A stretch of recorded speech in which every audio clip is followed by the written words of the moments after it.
Bonjour mon frère, bonjour ma sœur. Aujourd'hui, nous nous retrouvons encore pour partager ce thème combien important pour nous, la jeunesse. Le thème est connaître Dieu dans sa jeunesse, sagesse pour aujourd'hui, force pour demain et espérance pour l'éternité. Sans plus tarder, nous allons entrer dans l'introduction de notre message. Jeunes, nous vivons une époque particulière où la prophétie d'Hébreux 8:11 mérite toute notre attention. Aucun n'enseignera plus son concitoyen, ni aucun son frère en disant « Connais le Seigneur ».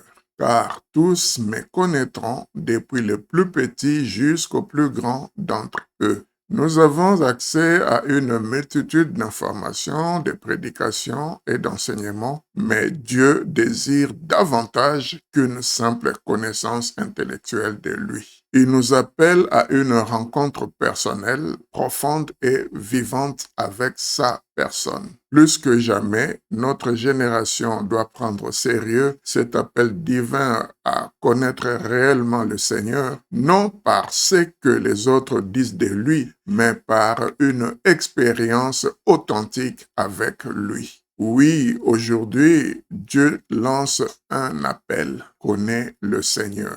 Au premier point, nous allons voir la définition. L'expression connaître Dieu est profonde et centrale dans la pensée prophétique. Regardons ensemble le verset du jour dans Osée 6:3. Il est écrit « Tâchons de connaître, hâtons-nous de connaître l'Éternel. Son apparition est certaine comme celle de l'aurore. Il vient à nous comme la pluie d'arrière-saison qui abreuve la terre. » Analysons ces versets. On voit qu'il y a une double insistance. Tâchons de connaître, hâtons-nous de connaître l'Éternel. Comme nous le savons, ce texte a été écrit en hébreu. En hébreu, la répétition met l'accent sur un effort actif et persévérant à s'approcher de Dieu, non pas seulement par la tête, mais aussi par le cœur et l'expérience. Essayons de définir connaître Dieu dans la lumière de la Bible. Dans la Bible, connaître signifie plus qu'un savoir intellectuel. Il s'agit d'une relation vivante et intime, faite d'engagement, de fidélité et de compréhension profonde. Nous pouvons le voir aussi dans Jérémie chapitre 9, verset 23. Par ces termes, le prophète Osée appelle le peuple à renouer une connexion authentique avec Dieu, reposant sur la loyauté et la sincérité, au lieu d'un simple culte formel ou sacrificiel. Osée 6, verset 6. Et la métaphore de la pluie. La venue de Dieu est comparée à la pluie du printemps, fiable, nourrissante, porteuse de vie. Ceci exprime que la connaissance de Dieu n'est pas théorique, mais nourrit et renouvelle l'âme, tout comme la pluie vivifie la terre sèche. Et dans sa dimension biblique, la connaissance de Dieu dans toute la Bible est souvent reliée à, premièrement, la justice et la bonté dans l'action. Jérémie 22, verset 16. C'est-à-dire, agir avec droiture, c'est réellement connaître Dieu. Et deuxièmement, un processus progressif. On ne possède jamais la totalité de la connaissance de Dieu, mais l'on avance sans cesse vers lui comme la quête d'une source inépuisable. Proverbe 2, versets 1 à 6. Quelle est l'idée clé de ces versets Osée 6:3? Chercher à connaître Dieu, c'est s'impliquer activement dans une relation vivante avec lui à travers l'étude de la Bible, la prière et l'action morale.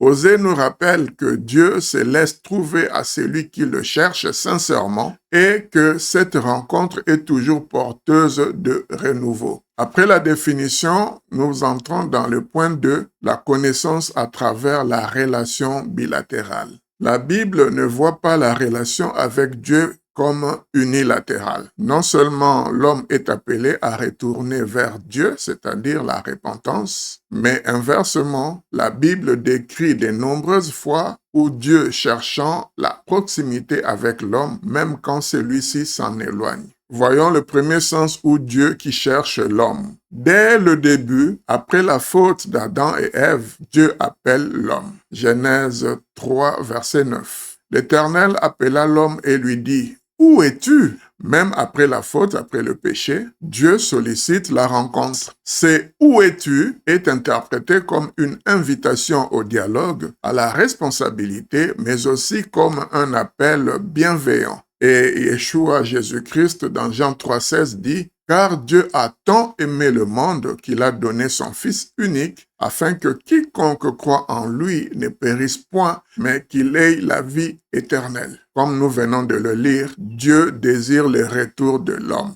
Les prophètes insistent que Dieu veut le retour, non la perte de l'homme. Comme nous pouvons le voir dans Ézéchiel 33,11. « Dis-leur, par ma vie, dit le Seigneur Dieu, je ne souhaite pas que le méchant meure, mais qu'il renonce à sa voie et qu'il vive. Revenez, revenez de vos voies mauvaises. Et pourquoi mourriez-vous, maison d'Israël? » Nous voyons ici encore l'insistance, revenez, revenez de vos mauvaises voies. Donc ici, le texte souligne le désir divin du repentir et du rapprochement. Lisons aussi Tite, chapitre 2, versets 11 à 14. « Car la grâce de Dieu, source de salut pour tous les hommes, a été manifestée. Elle nous enseigne à renoncer à l'impiété et aux convoitises mondaines, à vivre dans le siècle présent selon la sagesse, la justice et la piété, en attendant la bienheureuse espérance et la manifestation de la gloire du grand Dieu et de notre Sauveur Jésus le Messie, qui s'est donné lui-même pour nous afin de nous racheter de toute iniquité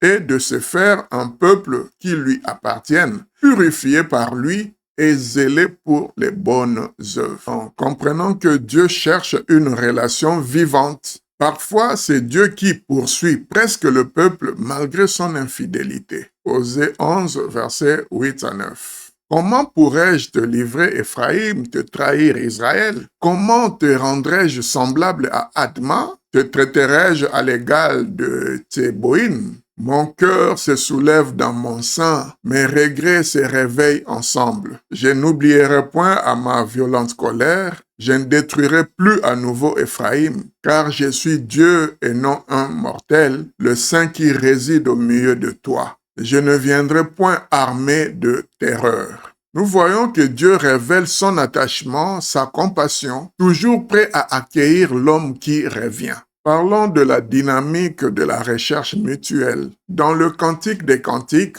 le rapport entre Dieu et Israël est vu comme une histoire d'amour réciproque où chacun cherche l'autre. Cantique des Cantiques, chapitre 5, verset 2. « Je dors, mais mon cœur est éveillé. C'est la voix de mon bien-aimé. Il frappe. Ouvre-moi, ma sœur, ma compagne, ma colombe, mon ami accompli. Car ma tête est couverte de rosée, les boucles de mes cheveux sont humectées par les gouttelettes de la nuit. » Là aussi, c'est Dieu qui frappe à la porte en attente de la réponse humaine. Si nous devons faire un petit résumé de ce point, dans la Bible, Dieu et l'homme se cherchent mutuellement. La repentance ou le retour n'est pas simplement un effort humain pour regagner Dieu. C'est une étreinte réciproque où Dieu guette, attend et provoque même la possibilité du retour. Et nous pouvons résumer cela dans cette phrase. D'un éveil d'en bas, il y a une réponse d'en haut. Mais aussi, d'un éveil d'en haut, cela éveille l'homme en bas. C'est un dialogue de recherche et de retrouvailles constant.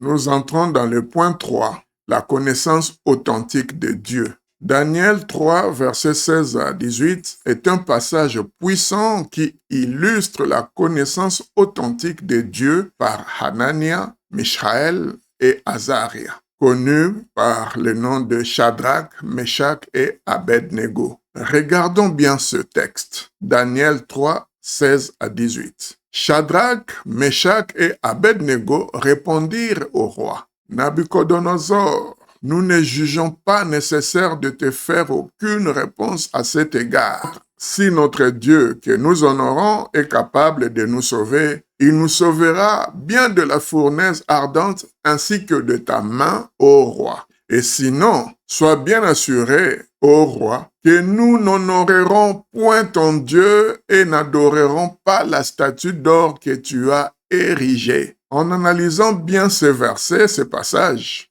nous voyons qu'il y a premièrement une confiance absolue. Ils affirment que Dieu peut le sauver, démontrant leur connaissance de sa toute-puissance. 2. Soumission à la volonté divine. Ils ajoutent, et même s'il ne nous sauve pas, donc ils comprennent que la volonté de Dieu peut différer de leurs souhaits et l'acceptent avec foi. Et 3. Il y a fidélité inébranlable. Ils refusent, quel qu'en soit le prix, d'adorer une idole. Leur engagement est sans condition. Eh bien, nous pouvons nous poser la question. Pourquoi cela démontre-t-il qu'ils connaissent Dieu? Dans la Bible, comme évoqué précédemment, connaître Dieu, c'est bien plus qu'un savoir intellectuel. Cela implique une confiance réelle, une fidélité pratique et une acceptation de sa volonté, même dans l'incertitude ou le danger. Ce récit illustre cette connaissance vécue, exactement comme l'a enseigné Osée. La vraie connaissance de Dieu se traduit par une relation d'amour,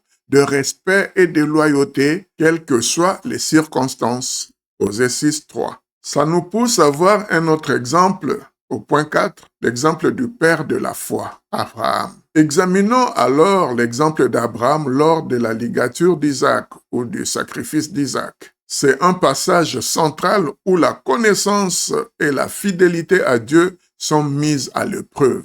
Voici le moment crucial. Genèse 22, 9 à 12. Ils arrivèrent à l'endroit que Dieu lui avait indiqué. Abraham y construisit un autel, disposa le bois, lia Isaac son fils et le plaça sur l'autel par-dessus le bois. Abraham étendit la main et saisit le couteau pour immoler son fils. Mais un envoyé du Seigneur l'appela du haut du ciel en disant « Abraham, Abraham !» Il répondit « Me voici !» Il reprit « Ne porte pas la main sur ce jeune homme, ne lui fais aucun mal, car désormais j'ai constaté que tu honores Dieu, toi qui ne m'as pas refusé ton fils unique. » Analysons aussi ce passage. Premièrement, est-ce une connaissance peur ou confiance? Abraham agit sans hésiter, mu par une confiance totale, même si la demande de Dieu dépasse l'entendement. Sa connaissance de Dieu n'est pas analytique, mais expérientielle et relationnelle. Deuxièmement, la priorité à la volonté de Dieu. Comme les 3 jeunes gens du livre de Daniel, Abraham accepte la volonté divine même au prix de ses propres sentiments et de sa logique. Et troisièmement, la reconnaissance par Dieu. Dieu atteste la crainte d'Abraham. Dans la Bible,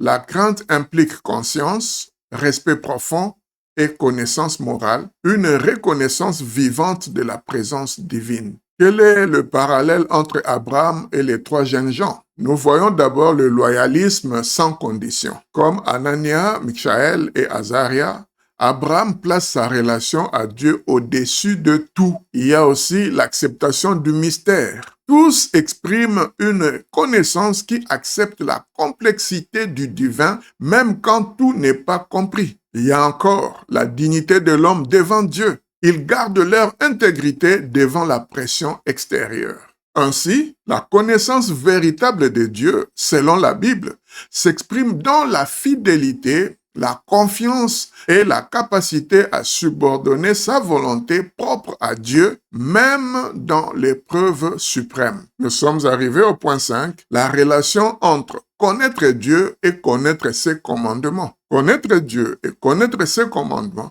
sont intimement liés dans la Bible, mais ils ne sont pas totalement identiques. Commençons avec le lien incontournable de cette relation. La Bible enseigne à plusieurs reprises que la connaissance de Dieu passe en grande partie par l'étude et la pratique de ses commandements. Par exemple, Deutéronome 4, versets 5 à 6. « Voyez, je vous ai enseigné des lois et des statuts selon ce que m'a ordonné l'Éternel, mon Dieu, afin que vous vous y conformiez dans le pays où vous allez entrer pour le posséder. Observez-les et pratiquez-les. Ces jours-là, cessera là votre sagesse et votre intelligence aux yeux du peuple, car lorsqu'ils auront connaissance de toutes ces lois, ils diront, elle ne peut être que sage et intelligente, cette grande nation. Ici, les commandements sont présentés comme la voie pour acquérir sagesse et intelligence, c'est-à-dire une forme de connaissance divine.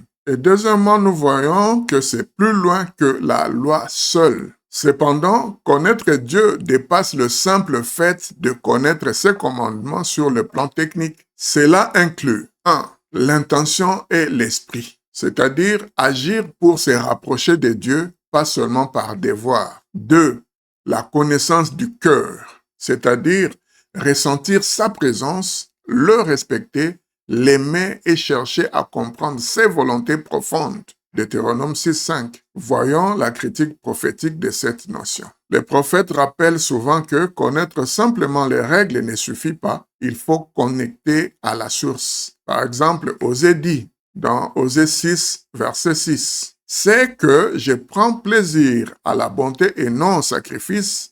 Je préfère la connaissance de Dieu aux holocaustes. » Cela signifie que la connaissance de Dieu derrière les commandements est aussi essentielle, voire prioritaire à l'observance formelle. Un petit résumé de ce point. On pourrait dire, connaître Dieu inclut, mais dépasse, la connaissance de ses commandements. Les commandements sont la voie privilégiée pour le connaître, mais il faut en même temps chercher son intention, sa proximité et son esprit dans leur accomplissement. Au point 6, connaître celui qu'on adore. Nous allons donc ici analyser Jean 4, verset 22. Il est écrit ceci, « Vous adorez ce que vous ne connaissez pas. Nous adorons ce que nous connaissons, car le salut vient des Juifs. » La formule « connaître celui qu'on adore » exprime une idée majeure chez les Juifs. Le service divin comme l'adoration ne se réduit pas à des gestes rituels extérieurs, mais doit s'enraciner dans la connaissance véritable et vivante de Dieu. Comparons le service conscient et le service aveugle. La Bible insiste constamment sur la nécessité de servir Dieu en conscience, non par habitude ou superstition. Par exemple, Deutéronome 11.13. « Or, si vous êtes docile aux lois que je vous impose en ces jours, aimant l'Éternel, votre Dieu, le servant de tout votre cœur et de toute votre âme. » La Bible lie étroitement le service divin, c'est-à-dire le servir, à l'amour et à la conscience. Servir Dieu, c'est comprendre et antérioriser qui il est. Au deuxième petit point, adorer sans connaître, c'est un risque dénoncé par les prophètes. Les prophètes critiquent le culte des lèvres, c'est-à-dire une pratique détachée de la connaissance de Dieu. Ésaïe 29.13. Le Seigneur a dit, « Puisque ce peuple ne me rend hommage que de bouche et ne m'honore que de lèvres, et qu'il tient son cœur éloigné de moi, et que sa piété à mon égard se borne à des préceptes d'hommes, à une leçon apprise. » Adorer sans connaître conduit à la superficialité et à la perte du lien profond avec Dieu. Voyons maintenant l'adoration fondée sur la connaissance. C'est ça le but ultime. Le but des commandements et de la prière est de nous rapprocher de Dieu, de connaître celui qu'on adore, c'est-à-dire 1. Saisir sa grandeur, sa bonté, sa justice. 2. Éveiller le merveillement, l'amour et la crainte véritable. 3. Orienter toute notre vie et nos choix vers lui. Le prophète Jérémie formule cela magnifiquement dans Jérémie 9, 23. Que celui qui se glorifie uniquement de ceci, d'être assez intelligent pour me comprendre et savoir que je suis l'Éternel, exerçant la bonté, le droit et la justice sur la terre, que ce sont ces choses-là auxquelles je prends plaisir, dit l'Éternel. En résumé, adorer Dieu sans le connaître, c'est risquer un culte vide. La véritable adoration au service divin consiste à chercher, à comprendre et à connaître celui qu'on vénère, afin que notre culte soit porté par l'amour, la conscience et le respect véritable Nous allons quand même au point 7 explorer la voie pour parvenir à la connaissance véritable de Dieu. Approfondissons comment la Bible propose de parvenir à une connaissance véritable de Dieu dans la pratique. Cette quête se construit principalement autour de 3 axes: l'étude, la prière et l'action. Commençons avec l'étude de la Bible. Connaître Dieu par l'intellect et le cœur. L'étude de la Bible est la première voie d'accès à la connaissance de Dieu. Josué 1:8 dit: ces livres de la doctrine ou ces livres de la loi ne doivent pas quitter ta bouche. Tu le méditeras jour et nuit afin d'en observer avec soin tout le contenu. Car c'est alors seulement tu prospéreras dans tes voies, alors seulement tu seras heureux. L'étude régulière et réfléchie relie à Dieu au niveau de l'intellect et du cœur.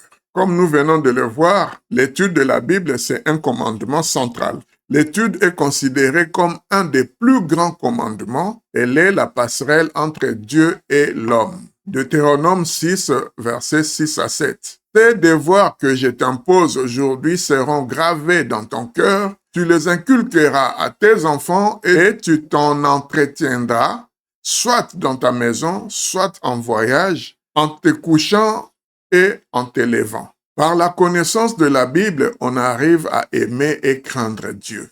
Posons-nous la question: pourquoi étudier? Étudier pour découvrir la volonté divine. La Bible est perçue comme la parole de Dieu et exprime sa volonté et sa sagesse. Étudier, c'est s'interroger sur ce que Dieu attend de l'homme dans chaque aspect de la vie. Étudier la Bible, c'est aussi affiner l'intellect et le caractère. L'étude doit mener à l'action. Étudier la Bible, c'est approfondir la relation. On ne peut aimer vraiment que ce que l'on apprend à connaître. Nous pouvons voir aussi l'étude comme dialogue. Par l'étude sincère de la Bible, l'homme fait parler la parole de Dieu à travers lui-même. Proverbe 2, 4 à 6. La souhaiter comme de l'argent, la rechercher comme des trésors, car alors tu auras le sens de la crainte de l'Éternel et tu atteindras la connaissance de Dieu. C'est l'Éternel, en effet, qui octroie la sagesse, de sa bouche émanant la science et la raison. Le questionnement, le débat, le lien générationnel dans l'étude de la Bible sont des formes de dialogue vivant avec la volonté divine.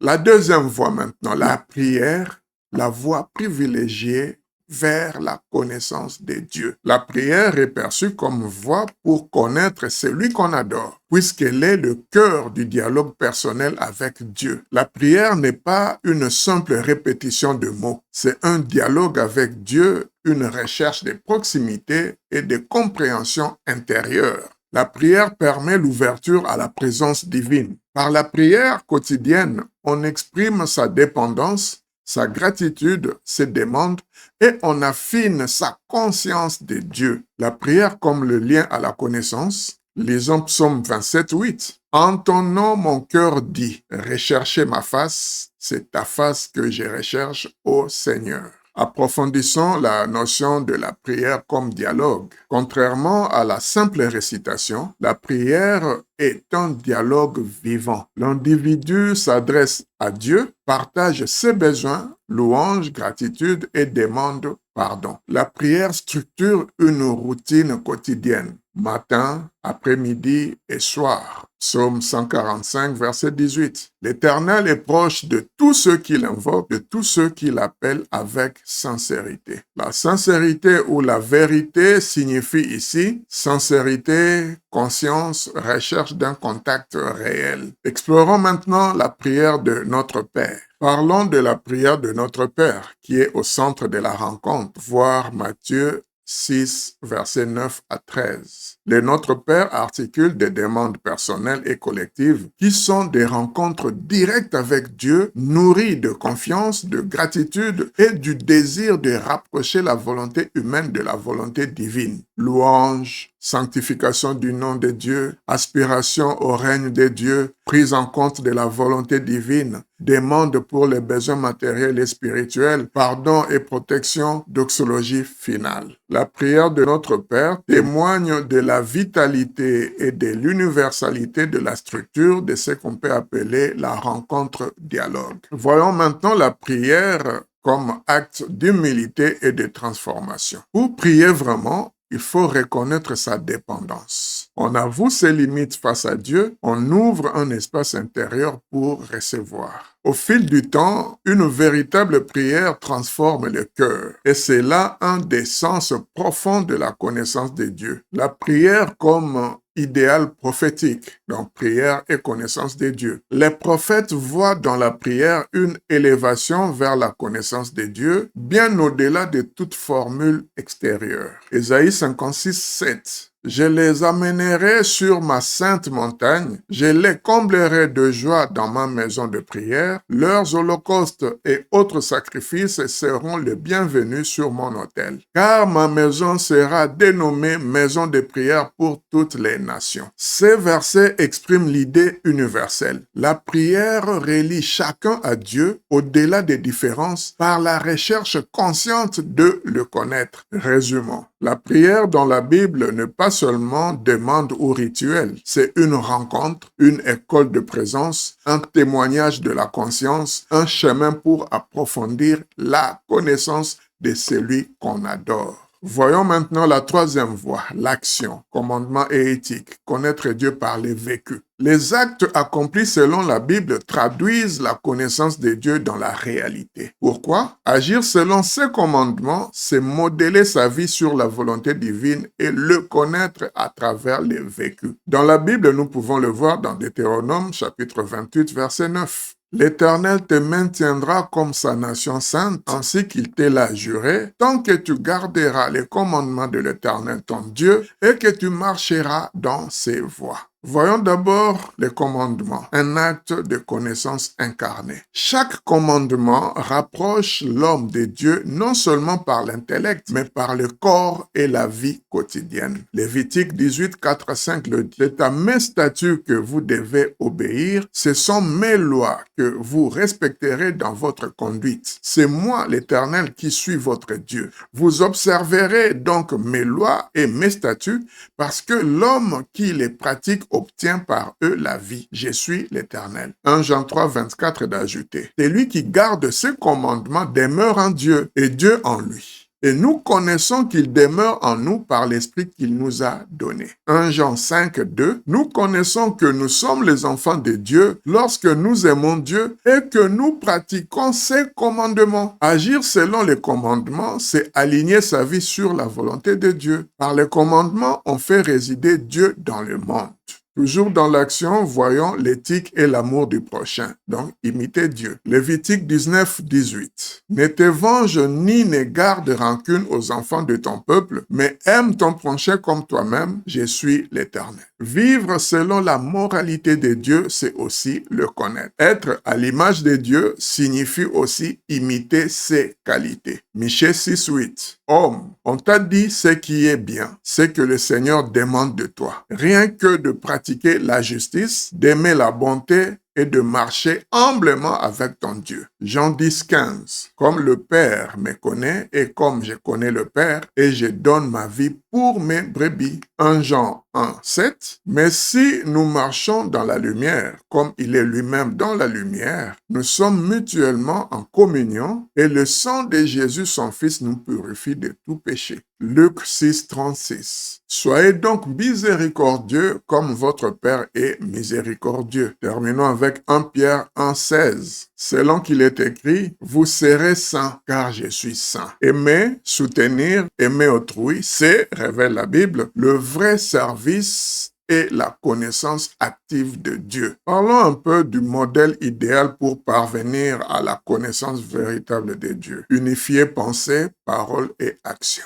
La Bible vise une connaissance qui imprègne tout l'être. L'étude pour l'intelligence et le cœur, la prière pour l'attachement et l'action pour l'incarnation. Matthieu 7, 24. C'est pourquoi quiconque entend ces paroles que j'ai dites et les met en pratique sera semblable à un homme prudent qui a bâti sa maison sur le roc. Matthieu 7, 26. Mais quiconque entend ces paroles que je dis et ne les met pas en pratique sera semblable à un homme insensé qui a bâti sa maison sur le sable. En synthèse, nous pouvons dire ceci. L'étude de la Bible relie à Dieu par l'intelligence, l'interrogation et le dialogue intérieur. L'action réalise sa volonté dans le concret et transforme l'homme en partenaire du projet divin. Juifs et non-juifs sont invités à chercher à le connaître, ainsi chacun selon ses possibilités. Comme nous l'avons déjà vu dans Ésaïe chapitre 56, verset 7. Connaître Dieu dans la pratique, c'est étudier sa parole, le chercher dans la prière quotidienne et mettre en œuvre ses attentes par des actes éthiques et rituels. Ce chemin est progressif et personnel et chaque dimension nourrit l'autre. Nous voici arrivés à la conclusion. Je veux m'adresser à toi, jeune. Dieu ne cherche pas simplement des croyants, mais des hommes et des femmes qui le connaissent réellement. Cherchez-le dans sa parole, recherchez-le dans la prière, marchez selon ses commandements et faites de lui le centre de votre vie. Celui qui connaît Dieu trouve effectivement la sagesse pour aujourd'hui, la force pour demain et l'espérance pour l'éternité. Que votre plus grande ambition soit de connaître